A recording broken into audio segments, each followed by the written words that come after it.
Do you look for the red flags in your life? I know that I used to really ignore them. I was reading an old journal earlier today from 2008. I've kept journals since 1982 when I was a senior in high school. My aunt gave me a blank journal book for my birthday that year. I didn't even really think of the concept of keeping track of my life, and I asked her what it was for, and she said, it's for whatever you want. You can draw on it, you can write in it, whatever you want.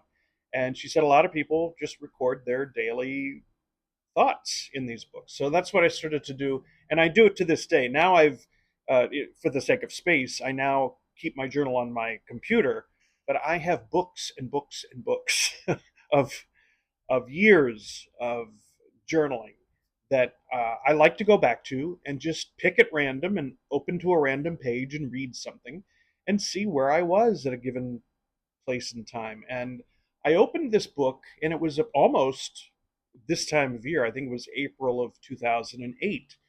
And I was in my previous relationship with uh, my he's since passed away.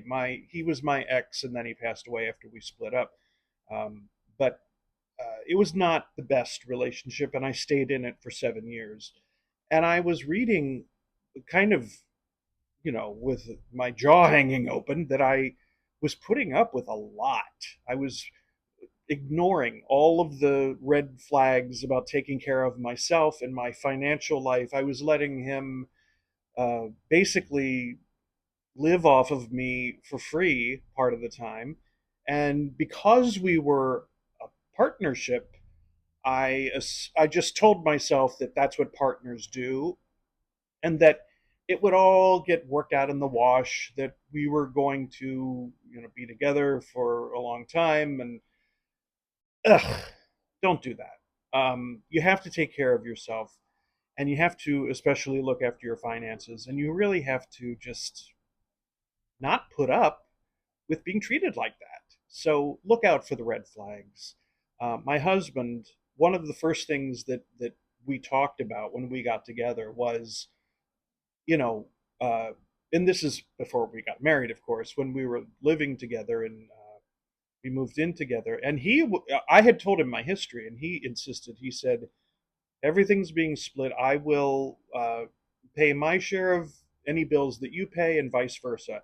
And we have stuck to that. And he has done it like clockwork, and I've done it like clockwork. And we feel like true partners. We feel like we're on the same footing, and it's how you need to do things. So look after yourself. Take care of yourself. Don't let money come between you, and certainly, don't let the other person take advantage. If you feel like you're being taken advantage of, it's time for a conversation. And they can be tough conversations, but you got to do it. In the meantime, thank you for being here. Go out, do something wonderful for somebody at random, just a random act of kindness. Thanks for watching. Go check out the shorts that I have posted. They're brand new. I started posting those last week. And I will see you on the next one. Until then, you have a beautiful day. Bye bye.